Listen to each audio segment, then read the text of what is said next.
Manipulator use ಮಾಡುವಂತಹ ಮತ್ತೊಂದು technique ಬಂದ್ಬಿಟ್ಟು ವೆರಿಫೈಯಿಂಗ್ ದ ವಿಕ್ಟಿಮ್. ಇಲ್ಲಿ ಮ್ಯಾನಿಪ್ಯುಲೇಟರ್ ವಿಕ್ಟಿಮ್ನ ಯಾರನ್ನು ಮ್ಯಾನಿಪ್ಯುಲೇಟ್ ಮಾಡಬೇಕು ಅವರನ್ನು ಜನರ ದೃಷ್ಟಿಯಲ್ಲಿ ಅವನು ಕೆಟ್ಟವನು ಅನ್ನೋ ಥರ ಸೀನ್ ಕ್ರಿಯೇಟ್ ಮಾಡುವಂಥದ್ದು. ತಾವು ಒಳ್ಳೆಯವರು, ತಾನು ಅವರಿಗೆ ಸಪೋರ್ಟ್ ಮಾಡ್ತಾ ಇದ್ದೀನಿ, ಅವ್ರ ಬೆಂಬಲಕ್ಕೆ ನಿಲ್ತೀನಿ ಅಂತ ತೋರಿಸ್ಕೊಳ್ಳೋದು. ಇನ್ನು ಮುಂದಿನ ಮ್ಯಾನಿಪ್ಯುಲೇಷನ್ ಟೆಕ್ನಿಕ್ ಬಂದ್ಬಿಟ್ಟು ಪ್ಲೇಯಿಂಗ್ ದ ವಿಕ್ಟಿಮ್ ರೋಲ್, ಬಲಿಪಶುವಿನ ಪಾತ್ರ ನಿರ್ವಹಿಸೋದು. ಅಂದರೆ ಜನರ ಸಿಂಪತಿ ಗಳಿಸಲಿಕ್ಕೆ, ಏನು ತಪ್ಪು ಮಾಡಿದ್ನೋ ಅದರ ಜವಾಬ್ದಾರಿಯಿಂದ ತಪ್ಪಿಸ್ಕೊಳ್ಳಿಕ್ಕೆ, ಏನು ಬ್ಲೇಮ್ ಅಪವಾದ ಬರುತ್ತೋ ಅದನ್ನು ಬೇರೆಯವ್ರ ಮೇಲೆ ಹೊರಿಸಲಿಕ್ಕೆ, ಪ್ರಪಂಚದ ಮುಂದೆ ತನ್ನನ್ನು ಮಿಸ್ಲೀಡ್ ಮಾಡಲಾಗಿದೆ, ತನ್ನನ್ನು ಉಪಯೋಗಿಸಿಕೊಳ್ಳಲಾಗಿದೆ, ತನ್ನನ್ನು ಹಾಕಲಾಗಿದೆ ಅಂತ ಈ ಪಾತ್ರ ಪ್ಲೇ ಮಾಡ್ತಾರೆ ಜನರ ಸಿಂಪತಿ ಗಿಟ್ಟಿಸ್ಲಿಕ್ಕೆ. ಆ್ಯಕ್ಚುಲಿ ಅವ್ರಿಗೆ ಗೊತ್ತಿರುತ್ತೆ ತಾನಿದು ನಾಟಕ ಆಡ್ತಾ ಇದ್ದೀನಿ, ಪಾತ್ರ ನಿರ್ವಹಿಸ್ತಾ ಇದ್ದೀನಿ ಅಂತ.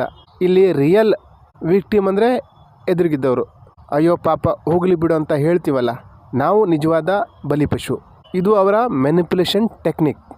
ಇಲ್ಲಿ ಮ್ಯಾನಿಪ್ಯುಲೇಟರ್ ರಿಯಲ್ ವಿಕ್ಟಿಮ್ನ ಯಾರನ್ನ ಮ್ಯಾನಿಪ್ಯುಲೇಟ್ ಮಾಡಬೇಕು ಅವ್ರ ಹತ್ರ ಹೋಗಿ ತಾನು ಕಷ್ಟದಲ್ಲಿದ್ದೀನಿ, ತೊಂದರೆಲಿದ್ದೀನಿ, ನನಗೆ ಮೋಸ ಆಯಿತು, ಅನ್ಯಾಯ ಆಯಿತು ಅಂತ ಅವರ ಸಿಂಪತಿ ಗಳಿಸ್ಕೋತಾರೆ, ಅವರ ಸಹಾಯನೂ ಪಡೆದುಕೋತಾರೆ.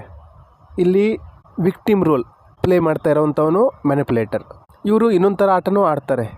ಅಂದರೆ ತನಗೆ ಮೋಸ ಆಯಿತು, ಅನ್ಯಾಯ ಆಯಿತು, ತಾನು ಇಂಥವ್ರಿಗೋಸ್ಕರ ಸಹಾಯ ಮಾಡಲಿಕ್ಕೆ ಹೋದೆ, ಇಂಥವ್ರಿಗೆ ಹೆಲ್ಪ್ ಮಾಡಲಿಕ್ಕೆ ಹೋದೆ ಅಂತ ಅವರನ್ನು ಜನರ ದೃಷ್ಟಿಯಲ್ಲಿ ನಿಷ್ಠುರ ಮಾಡೋದು, ತಾನು ಒಳ್ಳೆಯವನು ಅಂತ ಅನಿಸ್ಕೊಳ್ಳೋದು, ಈ ರೀತಿಯೂ ಮಾಡ್ತಾರೆ. ಒಟ್ಟಾರೆ ಇವರು ಬಲಿಪಶುವಿನ ನಾಟಕ ಆಡೋದು ಜವಾಬ್ದಾರಿಯಿಂದ ತಪ್ಪಿಸ್ಕೊಳ್ಳಿಕ್ಕೆ. ಒಂದು ಉದಾಹರಣೆ ಹೇಳಬೇಕಂದ್ರೆ, ನೀವು ಬಾಸ್ ಆಗಿದ್ದೀರ, ನಿಮ್ಮ ಎಂಪ್ಲಾಯಿ ಲೇಟಾಗಿ ಬರ್ತಾರೆ, ನೀವು ಅವರನ್ನು ಕೇಳ್ತೀರಾ ಯಾಕೆ ಲೇಟಾಗಿ ಬರ್ತಾ ಇದೆಯಾ ಅಂತ.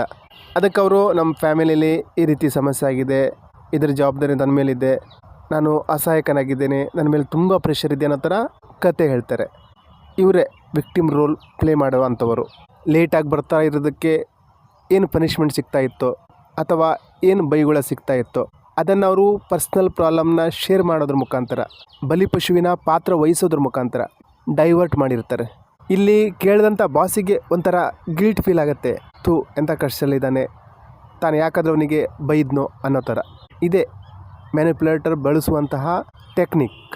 ನಮ್ಮ ರಿಲೇಷನಲ್ಲಾಗಿರ್ಬೋದು, ಫ್ರೆಂಡ್ಸಲ್ಲಾಗಿರ್ಬೋದು, ಇಂಥವ್ರು ಒಬ್ಬರು ಇರ್ತಾರೆ, ಬರೀ ಅವ್ರ ಸಮಸ್ಯೆನೇ, ಕಷ್ಟನೇ, ನೋವನ್ನೇ ಹೇಳ್ಕೊಳ್ತಾ ಇರ್ತಾರೆ. ಗಮನಿಸಿ ನೋಡಿ, ಅವರಿಗೆ ಕಷ್ಟ, ನೋವು, ಸಮಸ್ಯೆ ಇದ್ದರೆ ಅದಕ್ಕೇನು ಪರಿಹಾರ ಬೇಕು ಅದನ್ನು ಅವ್ರು ಮಾಡ್ಕೊಳ್ತಾ ಇದ್ರು. ಅವ್ರು ಅದನ್ನು ಮಾಡ್ಕೊಳ್ಳದೆ ಬರೀ ಹೀಗೇ ಹೇಳ್ಕೊಂಡು ದಿವಸ ತೆಗಿತಾ ಇದ್ದಾರೆ ಅಂದರೆ ಅರ್ಥ ನಿಮ್ಮನ್ನು ಮ್ಯಾನಿಪ್ಯುಲೇಟ್ ಮಾಡಲಾಗ್ತಾ ಇದೆ. ಇಂಥವರಿಂದ ಸ್ವಲ್ಪ ಹುಷಾರಾಗಿರಿ. ಇನ್ನು ಮುಂದಿನ ಮ್ಯಾನಿಪ್ಯುಲೇಷನ್ ಟೆಕ್ನಿಕ್ ಬಂದುಬಿಟ್ಟು ಪ್ಲೇಯಿಂಗ್ ದ ಸರ್ವೆಂಟ್ ರೋಲ್. ಈ ಟೆಕ್ನಿಕಲ್ಲಿ ತಾನು ಏನು ಕೆಲಸ ಮಾಡ್ತಾಯಿದ್ದೀನಿ ಅದು ಬೇರೆಯವ್ರಿಗೋಸ್ಕರ, ಬೇರೆಯವರ ಒಳ್ಳೆಯದಕ್ಕೆ ಮಾಡ್ತಾಯಿದ್ದೀನಿ ಅಂತ ತೋರಿಸ್ಕೊಳ್ಳೋದು. ತಾನು ಬೇರೆಯವರ ಸೇವೆ ಮಾಡ್ತಾಯಿದ್ದೀನಿ, ತನಗೇನು ಬೇಕಾಗಿಲ್ಲ ಅಂತ ತೋರಿಸ್ಕೊಳ್ಳೋದು. ಆ್ಯಕ್ಚುಲಿ ಇದ್ರ ಹಿಂದೆ ದೊಡ್ಡ ಉದ್ದೇಶನೇ ಇರ್ತದೆ. ಅವರು ತಮ್ಮ ಗುರಿ, ಆಸೆ ಪೂರೈಸ್ಕೊಳ್ಳಿಕ್ಕೆ ಪ್ಲ್ಯಾನ್ ಮಾಡಿರ್ತಾರೆ. ಆದರೆ ತೋರಿಸ್ಕೊಳ್ಳೋದು ತಾನು ನಿಮಗೋಸ್ಕರ ಈ ರೀತಿ ಮಾಡ್ತಾಯಿದ್ದೀನಿ ಅಂತ. ಇದನ್ನು ರಾಜಕೀಯ ವ್ಯಕ್ತಿಗಳು, ಸಮಾಜ ಸೇವಕರು, ಧಾರ್ಮಿಕ ಗುರುಗಳು ಅಂತ ಏನು ಹೇಳ್ತೀವೋ ಅವರೆಲ್ಲರೂ ಈ ಟೆಕ್ನಿಕ್ನ ಯೂಸ್ ಮಾಡ್ತಾರೆ. ಇವರೆಲ್ಲರೂ ಈ ಟೆಕ್ನಿಕ್ನ ತುಂಬ ಚೆನ್ನಾಗಿ ಉಪಯೋಗ ಮಾಡ್ತಾರೆ.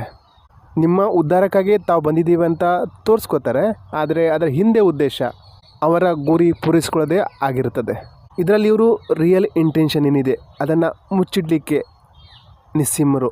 ಮುಂದಿನ ಮ್ಯಾನಿಪ್ಯುಲೇಷನ್ ಟೆಕ್ನಿಕ್ ಬಂದುಬಿಟ್ಟು seduction. Seduction is an integral part of romance and courtship.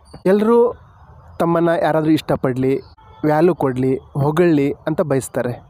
ಈ ಮ್ಯಾನಿಪ್ಯುಲೇಟರ್ಗಳು ಇದೇ ಟೆಕ್ನಿಕ್ನ ಯೂಸ್ ಮಾಡ್ತಾರೆ.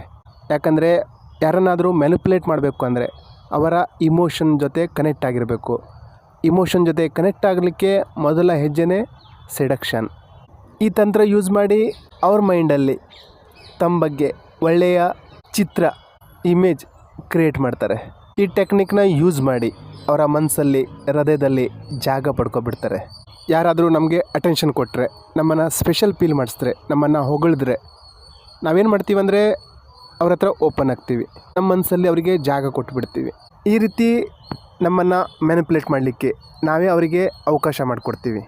ಮತ್ತು ಮ್ಯಾನಿಪ್ಯುಲೇಟರ್ ತನ್ನ ಕೈ ಚಳಕ ತೋರಿಸ್ತಾನೆ. ಯಾಕೆ ಹೀಗಾಗುತ್ತೆ, ಯಾಕೆ ನಾವು ಅವ್ರ ಬಲೆಗೆ ಬೀಳ್ತೀವಿ? ಕಾರಣ ಏನಂದರೆ ನಮ್ಮೆಲ್ಲರಲ್ಲೂ ನಾರ್ಸಿಸಿಸಮ್ ಅಂಶ ಇರುತ್ತೆ. ಯಾರಾದರೂ ನಮ್ಮನ್ನು ಹೊಗಳಿದಾಗ, ಸ್ಪೆಷಲ್ ಫೀಲ್ ಮಾಡಿದಾಗ ನಮಗೆ ಖುಷಿ ಅನಿಸುತ್ತೆ. ಹಾಗಾಗಿ ನಾವು ನಂಬಿಡ್ತೀವಿ. ಹಾಗಾಗಿ ನಮ್ಮ ಬುದ್ಧಿ ಉಪಯೋಗಿಸೋದನ್ನು ನಿಲ್ಲಿಸ್ಬಿಡ್ತೀವಿ. ನಾವು ಯೋಚನೆ ಮಾಡಲಿಕ್ಕೆ ಹೋಗಲ್ಲ, ಇವ್ರು ನನ್ನನ್ನು ಇಷ್ಟೊಂದು ಯಾಕೆ ಹೊಗಳ್ತಾ ಇದ್ದಾರೆ, ಇವರ ಇಂಟೆನ್ಷನ್ ಏನು, ನಾವು ಯೋಚನೆ ಮಾಡಲ್ಲ. ನಾವೇನು ಅಂದ್ಕೊಬಿಡ್ತೀವಿ ಅಂದರೆ, ನೀನು ಚೆನ್ನಾಗಿದ್ದೀಯಾ ಸೂಪರ್ ಅಂದರೆ ನೀವು ಅಂದ್ಕೊಳ್ಳೋದು ನಾನು ಚೆನ್ನಾಗಿದ್ದೀನಿ ಸೂಪರಾಗಿದ್ದೀನಿ, ಅದಕ್ಕೆ ಅವ್ರು ಹೊಗಳ್ತಾ ಇದ್ದಾರೆ ಅಂತ. ನೀವು ಚೆನ್ನಾಗಿಲ್ಲ ಸೂಪರಾಗಿಲ್ಲ ಅಂತ ನಾನು ಹೇಳ್ತಾ ಇಲ್ಲ, ಎದುರಿಗಿನವರ ಉದ್ದೇಶನ ಅರ್ಥ ಮಾಡ್ಕೊಳ್ಳಿ. ನಿಮ್ಮನ್ನು ಯಾಕೆ ಹೊಗಳ್ತಾ ಇದ್ದಾರೆ ಅನ್ನೋದನ್ನು ಸ್ವಲ್ಪ ಬುದ್ಧಿ ಕೆಲಸ ಕೊಡಿ.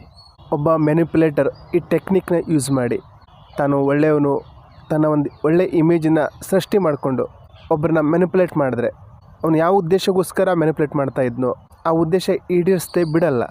ನಿಮಗೆ ಸತ್ಯ ಗೊತ್ತಾಗುವಷ್ಟರಲ್ಲಿ ನಿಮ್ಮ ಲೈಫಲ್ಲಿ ಆಲ್ರೆಡಿ ಏನು ಡ್ಯಾಮೇಜ್ ಆಗಬೇಕೋ ಅದು ಆಗಿರುತ್ತೆ. ಅದೇ ಈ ಸೆಡಕ್ಷನ್ ಒಳ್ಳೆಯವರು ಯೂಸ್ ಮಾಡಿದ್ರೆ ನಿಮ್ಮ ಜೀವನ ಕಲರ್ಫುಲ್ ಆಗಿರ್ತದೆ. ಮುಂದಿನ ಮ್ಯಾನಿಪ್ಯುಲೇಷನ್ ಟೆಕ್ನಿಕ್ ಬಂದುಬಿಟ್ಟು ಬ್ಲೇಮ್ ಗೇಮ್. ನೀವು ಮ್ಯಾನಿಪ್ಯುಲೇಟರ್ನ ಗುರುತಿಸಬೇಕು ಅಂದರೆ, ಅವರೆಷ್ಟು ಚತುರರು ಚಾಲಾಕಿಗಳು ಅಂತ ತಿಳ್ಕೋಬೇಕು ಅಂದರೆ, ಅವರು ಯಾವ ರೀತಿ ಬ್ಲೇಮ್ ಮಾಡ್ತಾರೆ ತಿಳ್ಕೊಳ್ಳಿ. ಅವರು ಬೇರೆಯವ್ರ ಮೇಲೆ ದೂರೋದು ದೂಷಿಸೋದು ಯಾವ ರೀತಿ ಮಾಡ್ತಾರೆ ತಿಳ್ಕೊಳ್ಳಿ. ಮ್ಯಾನಿಪ್ಯುಲೇಟರ್ ಬೇರೆಯವ್ರನ್ನ ಬ್ಲೇಮ್ ಮಾಡೋದ್ರಲ್ಲಿ, ದೂಷಿಸುವುದರಲ್ಲಿ ಎಕ್ಸ್ಪರ್ಟ್ ಆಗಿರ್ತಾರೆ. ಈ ಟೆಕ್ನಿಕ್ ಅವರು ಯಾಕೆ ಯೂಸ್ ಮಾಡ್ತಾರೆ ಅಂದರೆ, ಒಂದು ಜವಾಬ್ದಾರಿ ತಪ್ಪಿಸ್ಕೊಳ್ಳಿಕ್ಕೆ, ಎರಡನೇದು ಡಿಫೆನ್ಸ್ ಮೋಡಿ ಹಾಕ್ತಾರೆ, ಡಿಸ್ಟ್ರ್ಯಾಕ್ಟ್ ಮಾಡ್ತಾರೆ. ಕೊನೆಯದಾಗಿ ಮ್ಯಾನಿಪ್ಯುಲೇಷನ್ ಟೆಕ್ನಿಕ್ ಯೂಸ್ ಮಾಡೋಂಥದ್ದು ಬ್ರ್ಯಾಂಡೈಸಿಂಗ್ ಆ್ಯಂಗರ್. ಮ್ಯಾನಿಪ್ಯುಲೇಟರು ಕೋಪದ ಸಹಾಯ ಪಡಿತಾರೆ. ಬೈಯೋದು, ಕೂಗೋದು, ಕಿರ್ಚಾಡೋದು, ಅನ್ಪ್ರಿಡಿಕ್ಟೇಬಲ್ ವರ್ತನೆ. ಅವ್ರು ಜೋರಾಗಿ ಕೂಗಾಡ್ತಿದ್ದಾಗ ನಿಮ್ಮಲ್ಲಿ ಭಯದ ಭಾವನೆ ಮೂಡುತ್ತೆ. ಆವಾಗ ನೀವು ಆ ಟಾಪಿಕ್ನ ಮುಂದುವರ್ಸಲ್ಲ. ಈ ರೀತಿ ಮ್ಯಾನಿಪ್ಯುಲೇಟರ್ ತಮ್ಮ ಟೆಕ್ನಿಕ್ನ ಯೂಸ್ ಮಾಡ್ತಾರೆ. ಮ್ಯಾನಿಪ್ಯುಲೇಟರ್ ಕೋಪ ಮಾಡ್ಕೋತಾ ಇದ್ದಾರೆ ಅಂದರೆ ಅದರ ಅರ್ಥ ಅವರು ಆ ಸಿಚುವೇಶನ್ ಮೇಲೆ ಅಥಾರಿಟಿ ಸ್ಥಾಪಿತ ಮಾಡಲಿಕ್ಕೆ ನೋಡ್ತಾ ಇದ್ದಾರೆ, ಡಾಮಿನೇಟ್ ಮಾಡಲಿಕ್ಕೆ ನೋಡ್ತಾರೆ. ಈ ಸಿಚುವೇಷನಲ್ಲಿ ತಾನೇ ಇನ್ಚಾರ್ಜ್ ಅನ್ನೋ ಥರ ವರ್ತಿಸ್ತಾರೆ. ಆಫೀಸಲ್ಲಿ ಬಾಸ್ ಮೀಟಿಂಗ್ ಮಾಡ್ತಿರ್ಬೇಕಾದ್ರೆ ಜೋರಾಗಿ ಕೂಗ್ತಾ ಇದ್ದಾರೆ ಅಂದರೆ ಅರ್ಥ ಇಂಡೈರೆಕ್ಟಾಗಿ ನೀವು ಕ್ವಶನ್ ಮಾಡಬೇಡಿ ಅಂತ. ಇಂಡೈರೆಕ್ಟಾಗಿ ಹೇಳ್ತಾ ಇದ್ದಾರೆ, ಯಾರು ಕ್ವಶನ್ ಮಾಡಬೇಡಿ ಅಂತ. ಬಾಸ್ ಏನು ಆರ್ಡ್ರ್ ಮಾಡಿದಾರೋ ಅದು ತಪ್ಪೇ ಇರಲಿ, ಅದನ್ನು ಮಾಡಿದ್ರೇ ನಮ್ಗೆ ಲಾಭ ಅನ್ನೋ ಥರ ಪರಿಸರ ಕ್ರಿಯೇಟ್ ಮಾಡ್ತಾರೆ. ಮನೇಲಿ ಇದನ್ನು ನೋಡ್ತೀರಾ, ಗಂಡ ಯಾವುದೋ ವಿಷಯದ ಬಗ್ಗೆ ತಪ್ಪು ಮಾಡಿದಾಗ ಹೆಂಡತಿ ಪ್ರಶ್ನೆ ಮಾಡ್ತಾಳೆ. ಆ ಘಟನೆ ಬಗ್ಗೆ ಕೇಳಿದಾಗ ಗಂಡ ಮ್ಯಾನಿಪ್ಯುಲೇಟರ್ ಆಗಿದ್ದರೆ ಈ ಆ್ಯಂಗರ್ ಟ್ಯಾಕ್ಟಿಕ್ನ ಯೂಸ್ ಮಾಡ್ತಾನೆ. ಯಾಕಂದರೆ ವಿಷಯ ಡಿಸ್ಕಸ್ ಆದರೆ, ಲಾಜಿಕ್ಕಾಗಿ ಡಿಸ್ಕಸ್ ಮಾಡಲಿಕ್ಕೆ ಹೋದರೆ ತಾನು ಸಿಕ್ಕಾಕೊಳ್ಳುವ ಸಂಭವ ಇದೆ ಅಂತ ಅವನು ಜೋರಾಗಿ ಕೂಗಾಡಲಿಕ್ಕೆ ಸ್ಟಾರ್ಟ್ ಮಾಡ್ತಾನೆ. ಹೆಂಡ್ತಿಗೂ ಜಗಳ ಬೇಡ ಅಂತ ಆ ವಿಷಯನ ಕೇಳಿಕ್ಕೆ ಹೋಗಲ್ಲ, ಶಾಂತ ಆಗ್ತಾಳೆ. ಗಂಡ ಈ ತಂತ್ರ ಬಳಸಿ ಹೆಂಡ್ತಿಯ ಬಾಯಿ ಮುಚ್ಚಿಸ್ತಾನೆ. ಆ ಟಾಪಿಕ್ ಡೈವರ್ಟ್ ಮಾಡೋದಷ್ಟೇ ಅಲ್ಲ, ಹೆಂಡ್ತಿ ಮೇಲೆ ಕಂಟ್ರೋಲೂ ತಗೋತಾನೆ. ಈ ಪ್ಲೇಲಿಸ್ಟಲ್ಲಿ ಎಷ್ಟು ವಿಡಿಯೋ ಇದ್ದಾವೋ ಇದರಲ್ಲಿ ಎಲ್ಲವನ್ನೂ ಹೇಳಲಿಕ್ಕೆ ಪ್ರಯತ್ನ ಮಾಡಿದ್ದೀನಿ. ನಿಮ್ಮನ್ನು ಯಾರ್ಯಾರು ಮ್ಯಾನಿಪ್ಯುಲೇಟ್ ಮಾಡ್ತಾಯಿದ್ದಾರೆ, ಯಾವ ರೀತಿ ಮ್ಯಾನಿಪ್ಯುಲೇಟ್ ಮಾಡ್ತಾಯಿದ್ದಾರೆ ಅಂತ ತಿಳ್ಕೊಂಡು ಎಚ್ಚರಗೊಳ್ಳಿ.